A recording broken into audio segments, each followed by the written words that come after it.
Hello, and welcome to this episode of Curious Faith. Questions and conversations for those people thinking about following Jesus. I'm Bill Wallace, and I am the host of this. I am super excited about our podcast here for today. As you can see, we are still doing some Zoom podcasts. We are trying to lean into the joy of quarantine and use that to our advantage.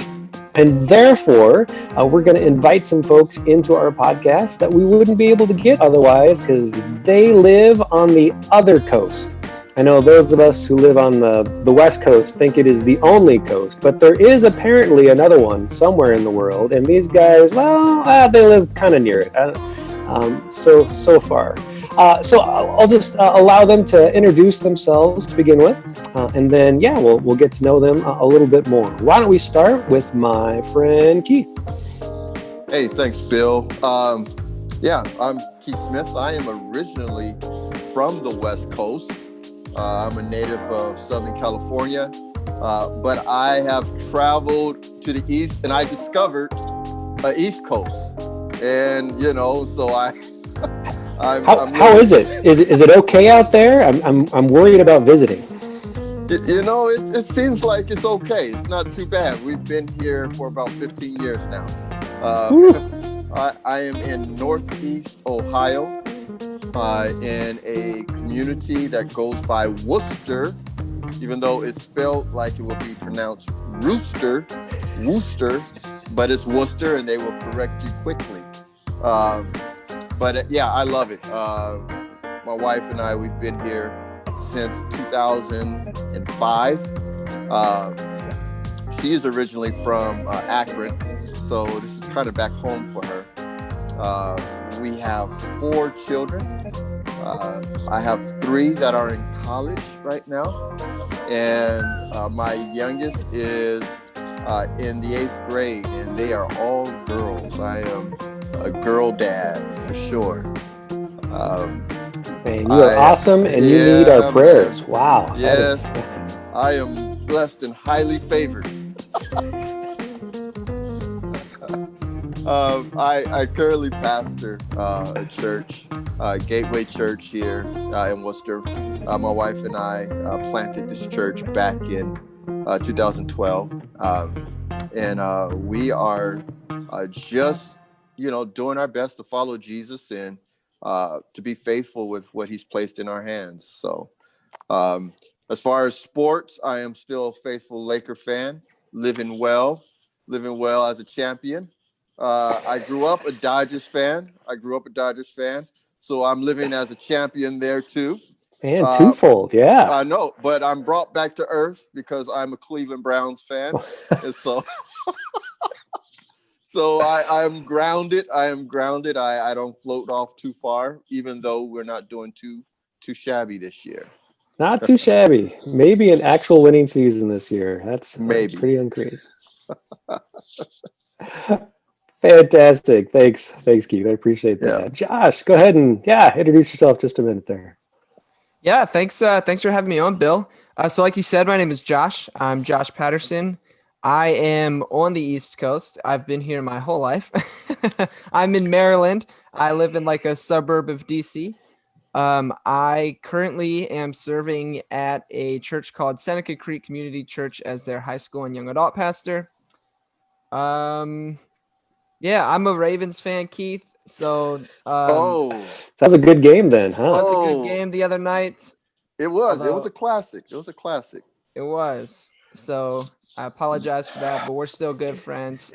Wow. I never knew that about you, Josh. Yeah, I was born in Baltimore, so That's all good. It's all good. Yeah, but that's okay. Football is a secondary sport for me. I'm a hockey guy, so go Caps. That's right. Let's go Kraken. Here we go. Yeah, there you go. Seattle, it's coming. We are very excited right here. Thank you both for joining in.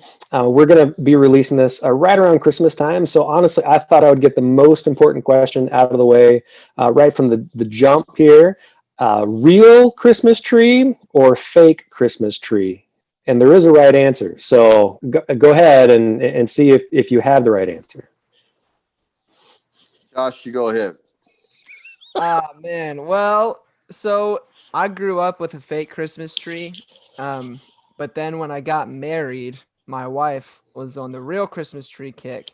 And so I've been married now for 4 years, and all 4 of those years I have gone out and laid on the cold hard ground and cut down a Christmas tree.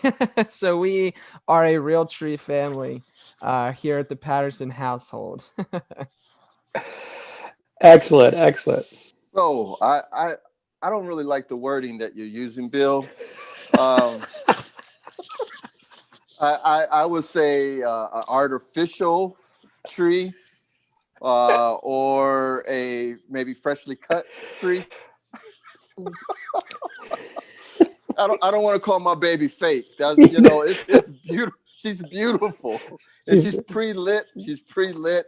Pre-lit. Oh. Pre-lit, conveniently stored in my basement. Mm-hmm, I grew up with the freshly cut pine. Grandma used to spray it down with snow in the back porch before. That's right. Yeah. But I do have to acknowledge we do the artificial currently. I just don't like vacuuming up pine needles. Oh. All right, no, that's all right. We'll still let you continue on the podcast. Thank you. But Thank you. Touch and go there. Touch and go there for a minute. Well, thanks guys for jumping in. We have had a really fun mix of folks that have been able to do these podcasts. It's been really cool. Wanted two guys that have at least some foot within the church world, because I really wanted to dive into a conversation that I think is maybe going to, well, hopefully challenge churches here over these next couple of weeks. This is a season, where churches are going to be gearing up for more folks either attending, maybe not attending this year, but then watching online, maybe joining in on an outdoor service, whatever it might be. Those of us in the church world, we joke all the time. We see these people at Christmas, and we see people at Easter. We see people on Mother's birthday. Those types of days when people show up, and the church then, kind of feels this. All right. Burden of how we share the message that we share every single week, and it's a good chance to reevaluate it. How are we doing at this? Honestly, I think most people, whether or not they have a foot in the church world, know that the Christian church is really struggling right now, particularly in America. It's having a hard time trying to figure out who it is and what it's about. And so I thought the question maybe that we could talk about specifically was the question around, are we making sure that the message is still good news? And if people are going to hear that both Christmas, and if they come back, if they'll hear that as well. So just really excited for your thoughts on that, how we talk about that, and just from your context and generational differences and kind of all those things like that. So just first, even that, like, unpack that a little bit with me. What does it mean for a message to be good news, particularly when we're talking about a Jesus message? How does that land, if that lands with you at all? Wow, that's a great question, Bill. I'll try to dive into some of that, and Josh, man, feel free to just jump in with this. I grew up in a church environment that hearing the gospel for me was okay news. It's like, yeah, that's all right. That news is all right. It was nothing that I really got excited about. It was, a way of life for me growing up around church. It was more like, you don't want to be lost after you die. You don't want your soul to be lost. And so you better say this prayer and walk this tightrope after you say it. If you want to, have happy endings when you are buried. Insurance ending. Yeah. Insurance. Yeah. And then it says, now be excited and go tell other people about this. And so it was actually really difficult for me to share the gospel because I wasn't an angry person. And I noticed that there were a lot of people who I saw as evangelists that shared the gospel, but they were always angry. Yeah. And so it's like, well, I wasn't angry. And so it's like, I guess I could share my testimony. And that's kind of how I started, with my understanding of the gospel as good news is I did have a testimony. I had an experience of not living for God.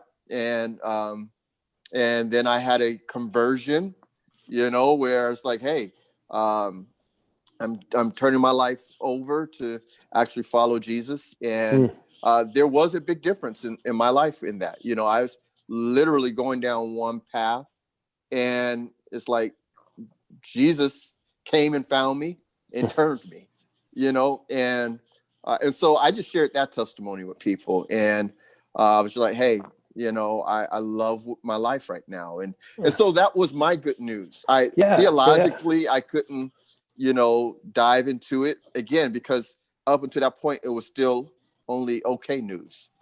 And so but I did have a point in my life where I feel like I encountered the goodness of God. It's like I was awakened to his grace, his mercy, his love. These weren't words that I understood. I grew up in a very rule-based, legalistic type of performance type of church. And these words just weren't words that resonated with my experience. And so when I encountered that, I'm just like, wow, this is really, really, God is better than I thought. And I was a little more motivated to share. And it's like he keeps getting better for me.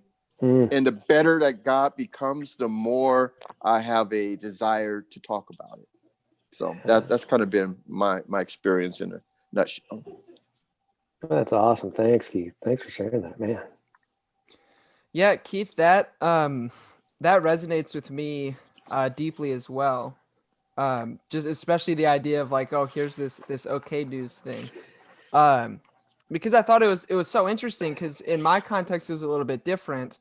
I like the whole thing for me was like, this gospel message was preached like, oh, you're a terrible person. Luckily for you, God got angry at Jesus and not you, so you're good. Just say the prayer, and now when you die, you can go to heaven.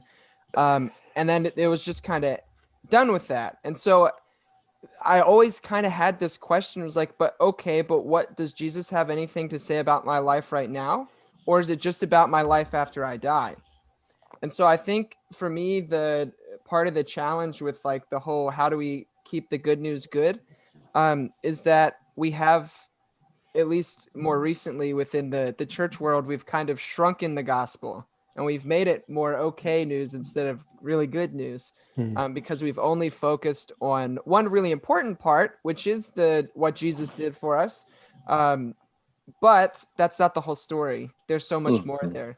And so for me, the awakening to, wow, this story is so much bigger than just afterlife insurance policy. Jesus has something to say about my life right here and right now. And this move can go from rather a transactional thing, I said this prayer, now I'm good, to a transformational experience that I have with God, where the good news changes me and my life. And Jesus has things to say about here and now as well. Yeah, no, that's really good, Josh. Yeah, it really, I think my journey with this is the news was okay for me. And then it got better for me. And then it's like, wow, it's good news for me. And then it started becoming okay news for other people. And it was kind of that journey. It's like, well, okay, it's good news for me, but I said a prayer, I've been trying to live this is good news. But I think it became like amazingly good news when I discovered how much God loved the world, and it's like how far reaching his grace and his love and his forgiveness and all of that, how far reaching it was. It's like, wow, this is incredible. it wasn't now that I shared this story and gave people an opportunity to kind of jump through a hoop now. It's kind of like I was sharing a story of something that was already done, already complete. It's like I'm just sharing good news of what's already done, what's already taken place. You already belong. You already are included. You already are accepted. And it's not like, they had to jump through some hoop or anything. And even I've run into people who are like, well, I don't believe that. And it's like, well, that's okay. It's still true. Even if you don't believe it, this is how good this news is. It's still true. And so that's been a kind of a journey for me with that. Yeah, the word that comes to mind for me there, Keith, is grace. Which I think grace, I've heard somebody else use this phrase. They said grace is like the great spiritual technology of the Christian faith, because it gets at a really, really fundamental issue, thing that that we as people deal with, like kind of what it means to be human. And so this guy, Peter Rollins, he points out that what it means to be human partially is that we have this constant tension we're living in between who we are and who we want to be, and what we have and what we wish we had. And so there's this constant thing in our face that's like, if you strive harder, then you'll belong. If only you had this beauty product or this car or this amount of money or this job, then and only then will you be loved, then you'll belong, then you'll have happiness. But the good news of God blows that system up from the inside and introduces this idea of grace that says, no, you don't have to strive. You don't have to get that car. You don't have to, have the makeup or money or whatever it is. You're already accepted. You're already loved. You already belong. And so when you were talking about that, Keith, that's what came to mind, just the great spiritual technology of grace. Yeah. I love it. Yeah, there's a lot going on there. That totally lands for me. One of the things that jumps out to me as you say that, though, and as someone who has the opportunity to be able to share a message just about every single week, how do we then talk about grace, as Keith was saying, then with people who don't necessarily think that they need it, who don't believe it? I mean, part of the message of Jesus is that we need that grace, right? That we are incomplete. There's, if you grew up with that, there's the Jesus-shaped hole in your heart. Everyone has. I don't use that very often, but that's part of what that is kind of going back behind there, right? As people are going to show up, as they're going to hear a message within the church, how do we talk about that? I mean, I know for me, how broken I am. I know how messed up I am, how much I do desperately need that framework of grace in my life every single day. But how can I share that in a way, that isn't condemning or condescending or any other things that I think we do pretty well within the church?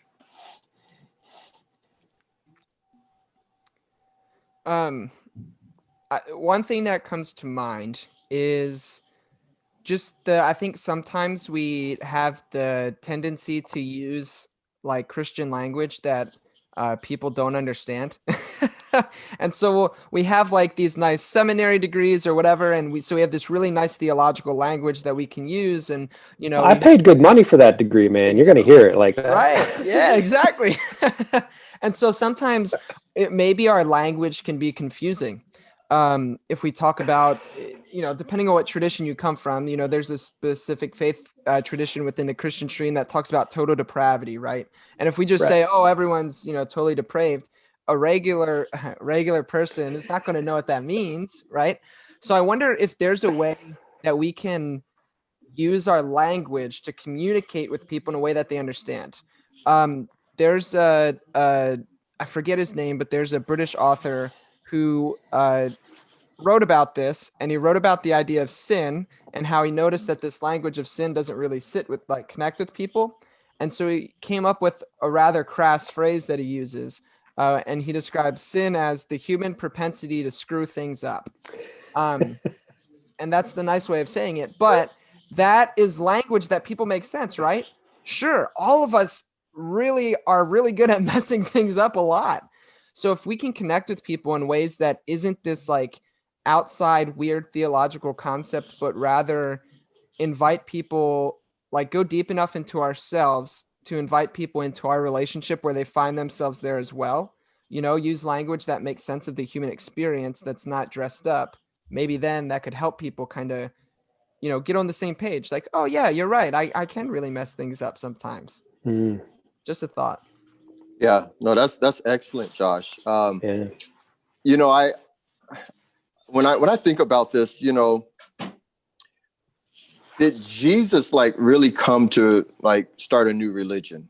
Those are some of the things that I start to think about. And I would say no.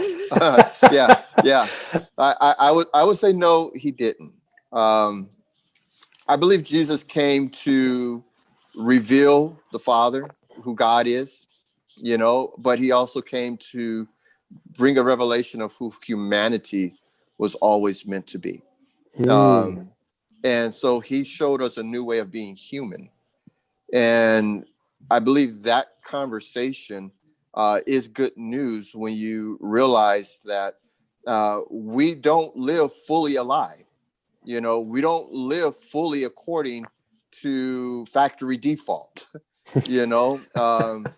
and so encountering Jesus, encountering God is encountering love, which awakens us to be love and to receive it, to model and give it. That to me is a language that I believe people hunger for. People, I don't want anything to do with religion, but do you want to be loved? Do you want to be known? Do you want to encounter love? Do you want to be able to have love in your relationships? And I believe that's something that we all crave. That to me, Bill, would be that Jesus shaped whole. It is to love and be loved. And so, as I'm curious what some of your thoughts are with this. A lot of times we think of the gospel being that Jesus died for you, on the cross, this sacrificial act of love, which is there's truth there. But we find that Jesus preached the gospel early in his ministry before he even went to the cross. And so if he was preaching the good news, well, what good news was Jesus preaching if he never even had gone to the cross yet? Wow, yeah, that's a profound question right there, Keith. Ooh, I like that a ton. And I would say, coming out of the tradition that I grew up in, primarily a Lutheran-based tradition, is my background. I think you're absolutely right, and it is right. The cross is the centerpiece of the Jesus story. Absolutely, that is what it marks him so different than, say, a good teacher or any of the other kind of religious leaders that we've had. But you're totally right. If that's it, then it does just come back down to, and I would say this was pretty true out of my tradition. Yeah, it was just insurance. It's why we baptized kids. Why we did confirmation. All those kind of marker things were, all right, you know where you're going when you die, and that's it.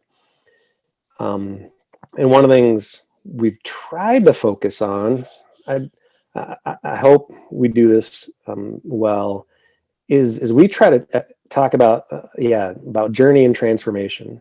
That when we talk about baptism, that's one step in a lifelong journey with Jesus, and that's what it should be. That you're always growing and always changing and taking two steps back and one step forward sometimes, but that's the whole process of it, that you're always being transformed in that as well. That's good. Yeah. That's really good. Looking at that, another term that we use for Jesus is he's the light of the world. Mm-hmm. And, especially this time of year where, we're celebrating the birth of Jesus, the light that entered into the darkness. So he reveals who the Father is. That light shines, brings illumination to the Father, brings illumination to who we are. But another thing that the light does, and I believe this is a part of the good news, is the light illuminates those that are generally invisible to us. Mm-hmm. They're in the darkness, they're in the shadows. And one of the things that Jesus was marked by was that he went to the least, the last, the lost, and he extended grace and love, and he let them know, you're seen, you're known, you're valuable, you're worthy, whether they were a child, whether they were blind, whether they were crippled, whether they were poor, whether they were rejected and marginalized by their society. Jesus went to them and said, I see you. And I believe that is what the good news is. And when the messengers from John the Baptist were sent to Jesus with the question, are you the Messiah, or are we waiting for someone else? And Jesus sent them back, go tell John, about those who are rejected and marginalized and pushed out in our society. I'm meeting them. And the poor have the gospel. He said they have the good news preached to them. He said, I am anointed to do these things. And I think this is what keeps the gospel good news, is it has to be good news for everyone, especially the least, the last, and the lost. It has to be good news to them. The kingdom of God doesn't trickle down from the top. It bubbles up from the bottom. And if it's not stirring from the bottom to bubble up, I don't know if it's really good news, Bill. Yeah, Keith, I'm glad you touched on the incarnation there, because I think the incarnation is also part of, like you're saying, what makes it such good news. Because the incarnation is crazy, right? Like, yeah, the fact that we believe the incarnation as Christians is like such a mind-blowing thing. I think it's so beautiful, though. The creator and sustainer of the universe loved creation so much that God fully identified with God's creation and became one of us. Like, I know the whole, the Trinity thing is weird, and the incarnation, fully God, fully human, is confusing. But at the very least, if we talk about the human side, that means when God was incarnated in the person of Jesus, God fully experienced and identified with what it means to be human. And so God knows the joys of what it means to be human, but God also knows the pains and the suffering and the trials and the difficulties of what it means to be human. And so God just that has always spoken to me, to know that the creator of the universe, the sustainer of all things, fully identified with me as a human being, as an individual, through the incarnation, is just an amazing act of love, before we even get to the cross, which is just another, even greater outpouring and manifestation of the love of God. So to me, that's good news as well. Really, the cross was the consequence of love being fully on display. I believe it was Plato that had said, years, before Jesus, that if love was ever personified or actually walked on the earth, that humanity would crucify it. Yeah, we kill the things that we're supposed to love. Yeah, well, it would be killed. And it's like, this is Plato. And, that I don't know, that to me, it was prophetic. It was like, this is the type of world we're in, that if real love actually was amongst us, we would crucify it. And so I believe Jesus coming on the scene as love in flesh. And this is what love looks like. It doesn't care about its reputation. It pours itself out. You know, it disrupts the order and systems that would oppress and keep people apart from God. And Jesus came to show the way of love. And because of that, it was highly offensive to the point where he was Absolutely. put to death. And, I think, again, this is a part of that good news today. Grace isn't a theology or a doctrine. Grace is a person.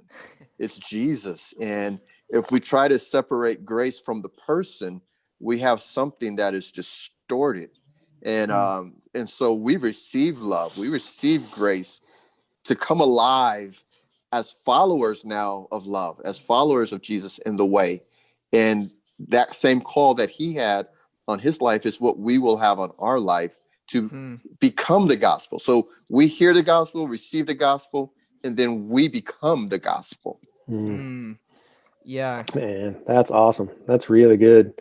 yeah, And sorry, thanks for that. You gave a little definition there of incarnation. I know we were talking about that for anybody that maybe didn't track that Josh followed that up a little bit, but then, Keith, what you said that that is, that as grace is love, like as Jesus is that kind of incarnation of love. He's kind of love in human form. I mean, that's about as beautiful a definition we could give of that. So that was cool. Yeah. I dig that a lot too, Keith. And it kind of reminded me, there's an author, theologian guy I like named Scott McKnight. And he, a while ago, wrote a book on the atonement, which atonement just means what happened on the cross, basically. And, nerdy Bible people like to argue about that. And so Scott, basically the point of his book was, instead of arguing about what happened on the cross, why don't you become a community of atonement? So become a community that practices forgiveness.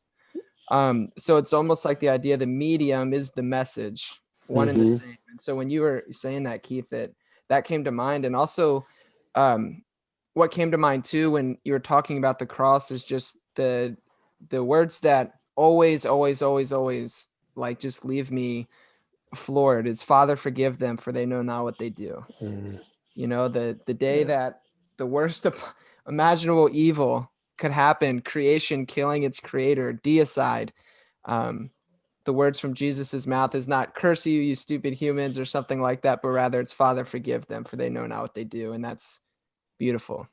Yeah, it's powerful stuff. All right, so then, easy. We just got to share that, right? That's all churches have got to do. Piece of cake. Yeah, once you figure out how to do that perfectly, Bill, let Keith and I know, so we can implement it at our church too. It'll be perfect. There's no shortcut, man. It's like, this is good news, but it's not easy news. I think we can't equate good news with easy news. There is a call, in following Jesus. It's a call to give everything, to lay your life down. It's a surrendered call. But it's those who lose their life, they find it. It's just, that's the mystery of the gospel. And so I don't want to ever give the impression that the message of the gospel is, hey, come and say this prayer, and all of a sudden all of your problems, all of your issues, here goes the goat, the yellow brick road, just ease on down the road. Piece of cake, perfect marriage, nice job, you're set. Here kids will obey you. It's like that is not the call. The good news is, we've been radically loved, we are included, we belong, but we are now called, as we are coming alive to who we are in our core, which is love. Now we're called to live the way of love, the way of peace, the way of following Jesus. And that's not a easy path to walk, because look what Jesus, when love is out there, it's vulnerable. And there are It's things threatening. that It's very come. threatening too. It is. Yeah. It definitely is. So I don't want to give that, but it is the best thing that I've ever encountered. It's not, I have to follow, I get to follow Jesus, and it has changed my world. It has. So yeah, I just wanted to make sure I added that part. Yeah, no, that's so important, Keith. That I love that. It's like, not to echo you. It's not like that, you become a follower of Jesus and then like the pain and the sufferings of life disappear, but rather there's a new lens that we are given, a radical embrace of life and what it means to be human, and we're giving a new way to we find salvation from within those moments of pain and suffering, not necessarily from them. So Jesus gives us a way to carry those things, gives us a disposition, a way to live, and embrace life, mess and all. And that's so it's not easy, but I agree with you. I found nothing better. Which is why I'm still a Christian, because trust me, I've been through the ringer. That's right. Yeah. No, if you don't come to places of doubts and questions, it's like, man, are you even doing this thing? And one of the beauties of this, I believe when this is done right, Josh, Bill, when this is done right, our eyes are open to realize that we're one in humanity, and I'm called to love my neighbor as myself. It's like this revelation of the oneness that we have in Christ is incredible, because now I am challenged to live in relationship and in community with people maybe that I probably would have never had crossed paths with them. It's like, not to, I don't know if this recording is going to be viewed, but I'm a black man. For anybody who, if you're just listening to this, I'm a person of color, don't, and I'm looking at my brothers right now, Josh and Bill, as white men, we're one. And that is something that the gospel, the good news of this one new man in Christ, it compels me to tear down every single wall, every type of separation, any type of division, and to embrace humanity. And I don't know anything else that could accomplish that but love.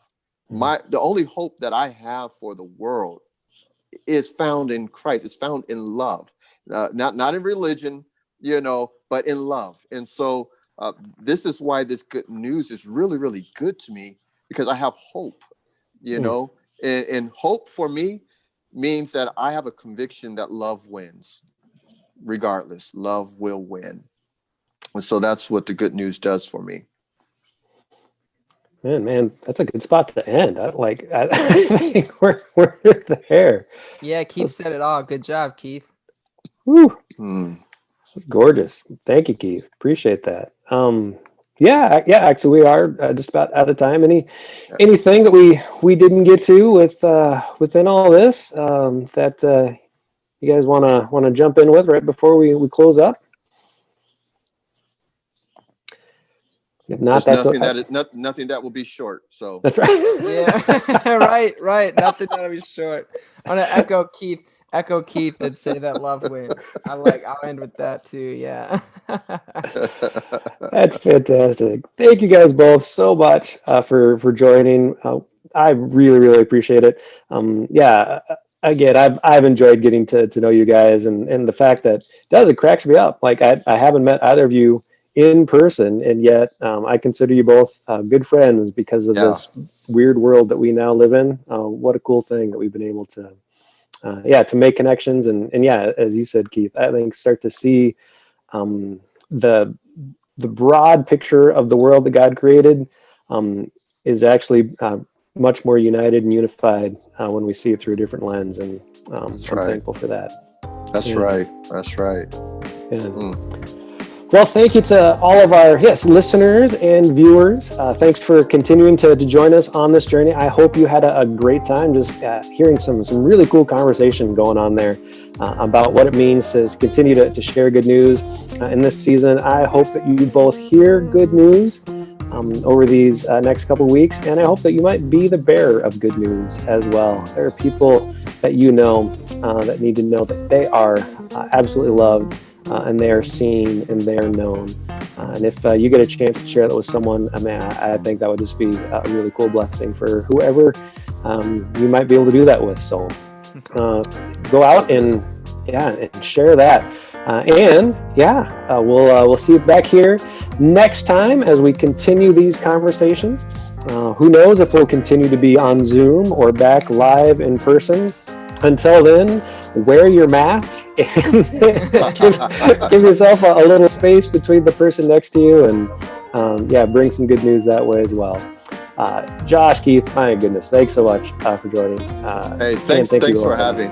Yeah, thank you so much, Bill. This was awesome. Yeah, love you guys. You guys have a Merry Christmas.